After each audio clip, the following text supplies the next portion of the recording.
Hello everyone, Ticklets academy YouTube channel में आप सभी का स्वागत है। आज के वीडियो में सिंपल लिफ्टिंग मशीन ये यूनिट को हम आगे बढ़ाएंगे और आज हम इसका 25th प्रॉब्लम सॉल्व करेंगे।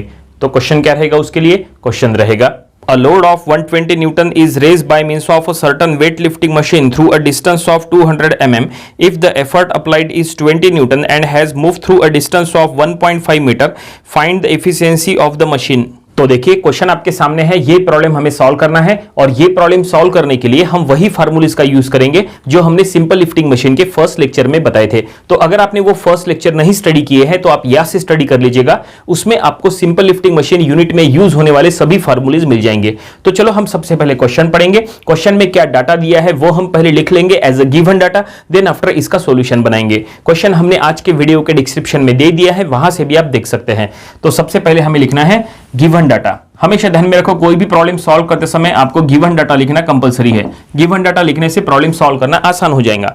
तो क्वेश्चन में लिखा है अ लोड ऑफ 120 न्यूटन। देखो यहां पे लोड दिया है, एक बात हमेशा ध्यान में रखो, लोड को W से शो करते हैं और एफर्ट को P से शो करते हैं। ठीक है, तो यहां पे लोड दिया है, इट मींस W दिया है, कितना? 120 न्यूटन। ओके, क्वेश्चन में आगे पढ़ो। आगे लिखा है is raise by means of a certain weight lifting machine through a distance of 200 mm। देखो ये जो दिया है डिस्टेंस, ये क्या दिया है? तो ये दिया है distance travel by the load. Distance travel by the load को Y से शो करते हैं, तो यहां पे Y दिया है, that is distance travel by the load, कितना है? 200 mm। ओके, क्वेश्चन में आगे पढ़ेंगे। क्वेश्चन में आगे लिखा है if the effort applied is 20 Newton. देखो एफर्ट दिया है, एफर्ट को P से शो करते हैं, इसका मतलब यहां P दिया है, तो ये कितना दिया है? दैट इज 20 न्यूटन दिया है। और क्वेश्चन में आगे लिखा है कि end has move through a distance of 1.5 metre. देखो यहां पे अब distance travel by the effort दिया है, distance travel by the effort को x कहते हैं, तो यहां पे x दिया हुआ है और ये कितना दिया है? दैट इज 1.5 मीटर ऐसा दिया है। अगर आप यहां प्रॉपरली चेक करेंगे तो ये जो x है वो मीटर के फॉर्म में दिया है, जबकि y जो है वो mm के फॉर्म में दिया है। कोई भी प्रॉब्लम सॉल्व करते समय हमेशा कोई भी एक फॉर्म में यूनिट होना चाहिए, या तो पूरा सिस्टम मीटर में होना चाहिए, या तो पूरा सिस्टम mm में होना चाहिए, या तो पूरा सिस्टम सेंटीमीटर में होना चाहिए। मिक्स यूनिट नहीं चलेगा। देखो यहाँ पे मिक्स हो गया, एक मीटर में है दूसरा mm में है, ये नहीं चलेगा। तो ये अब आपको कन्वर्ट करना पड़ेगा। किस फॉर्म में कन्वर्ट करना है ये चॉइस आपका है। तो हम इसको मीटर में कन्वर्ट कर लेते हैं, ये ऑलरेडी मीटर में है, इसको कुछ नहीं करना है, लेकिन ये देखो ये mm में है, तो इसको मीटर में कन्वर्ट कर लो। तो 200 mm ये हो जाएगा 200 इंटू 10 टू द पावर -3। इसका मतलब हम 200 mm को 1000 से डिवाइड कर रहे हैं। ठीक है, या फिर आप इसको आप इंटू 10 टू द पावर के फॉर्म में अगर लिखना चाहे तो ऐसा लिखेंगे 200 into 10 to the power -3 metre, आप ऐसा लिख सकते हैं। अगर इंटू 10 टू द पावर के फॉर्म में नहीं लिखना है तो आप पॉइंट के फॉर्म में लिखो। अगर आपको पॉइंट के फॉर्म में लिखना है तो क्या करो, 200 को अगर आप 1000 से डिवाइड करेंगे तो वो आएगा 0.2, तो हम लिखेंगे 0.2 मीटर ऐसा। ठीक है, ये भी चलेगा। अगर आपने इंटू 10 टू द पावर के फॉर्म में लिखे वो भी चलेगा, अगर आपने पॉइंट के फॉर्म में लिखे तो ये भी चलेगा। तो फाइनली हमने पूरा सिस्टम अब मीटर में कन्वर्ट कर लिया है। क्वेश्चन में आगे बढ़ेंगे। क्वेश्चन में आगे लिखा है find the efficiency of the machine. यहां पे सिर्फ हमें परसेंटेज इफिशियंसी निकालना है। तो गिवन डाटा हमने लिख लिए, उम्मीद करते हैं कि गिवन डाटा आपको समझ में आया होगा। यहां पे सबसे इंपॉर्टेंट क्या है?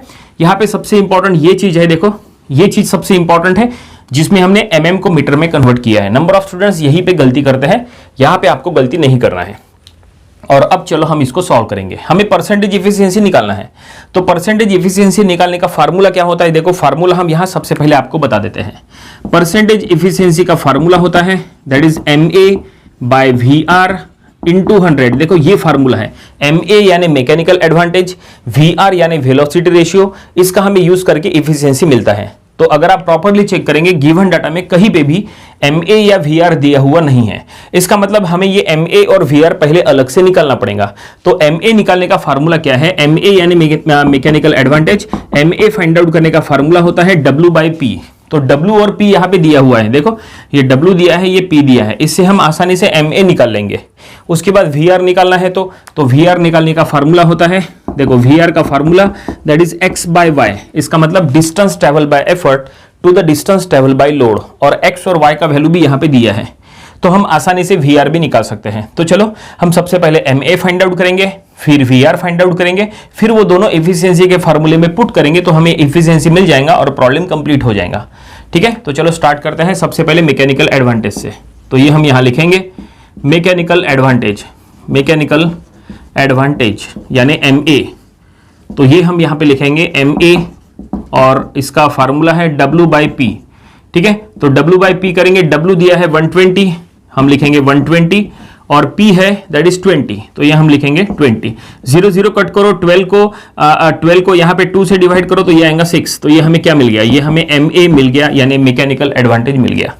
और अब हमें VR फाइंड आउट करना है। ठीक है, VR यानी वेलोसिटी रेशियो, तो अब हम यहां लिखेंगे वेलोसिटी रेशियो, तो वेलोसिटी रेशियो यानी VR, तो VR का फार्मूला हम यहां पे पहले पूरा लिख लेंगे, that is distance travel by effort. ठीक है, distance travel by effort to distance travel by load, distance travel by load यानी ही x/y, तो ये हम लिखेंगे x/y। और अब बस x और y की वैल्यू यहां पे पुट करना है, तो x की वैल्यू है दैट इज 1.5 और y की वैल्यू है 0.2, तो ये हम लिखेंगे 1.5x और y है 0.2, दोनों मीटर के फॉर्म में है, तो हमें यहाँ पे VR मिल जाएगा। तो ये 1.5/0.2 करने के बाद ये आएगा VR, हम यहाँ लिख लेंगे VR, ये हो जाएगा दैट इज 7.5। ठीक है, VR हमें मिल चुका है। तो फाइनली हमने आपको कहा था कि MA और VR पहले फाइंड आउट कर लो तो आसानी से इफिशियंसी मिल जाएगा, तो ये हमने दोनों फाइंड आउट कर लिए। अब चलो इसका यूज करके ये परसेंटेज इफिशियंसी के ये फार्मूले में पुट करो तो इफिशियंसी हमें मिल जाएगा। तो ये अब हम लिखेंगे नाउ इफिशियंसी। ठीक है, तो इफिशियंसी को परसेंटेज N ऐसा शो करते हैं और इसका फार्मूला दैट इज MA/VR × 100। ठीक है, बस यहाँ पे वैल्यूज आपको पुट करना है, तो MA का वैल्यू है 6, तो हम लिखेंगे 6 और VR है दैट इज 7.5। ठीक है, × 100, बस ये इसको बस आपको सॉल्व करना है, तो ये आप कैलकुलेटर में आसानी से सॉल्व कर सकते हैं। 6 × 100 डिवाइड बाय 7.5, तो ये आ चुका है 80%, तो ये हमें मिलेगा परसेंटेज एफिशिएंसी कितना, 80%। ठीक है, तो फाइनली क्वेश्चन में जो फाइंड आउट करने के लिए कहा था वो ये हमने फाइंड आउट कर लिए और फाइनली प्रॉब्लम यहीं पे कंप्लीट हो गया। उम्मीद करते हैं कि ये प्रॉब्लम आपको समझ में आया होगा। ये प्रॉब्लम आपको अपनी प्रैक्टिस बुक में भी सॉल्व करके देख लेना चाहिए। और सबसे इंपॉर्टेंट है सिंपल लिफ्टिंग मशीन में यूज होने वाले फार्मूले जो आपके पास होने ही चाहिए। उसके लिए आपको हमारा सिंपल लिफ्टिंग मशीन का फर्स्ट लेक्चर देख लेना चाहिए।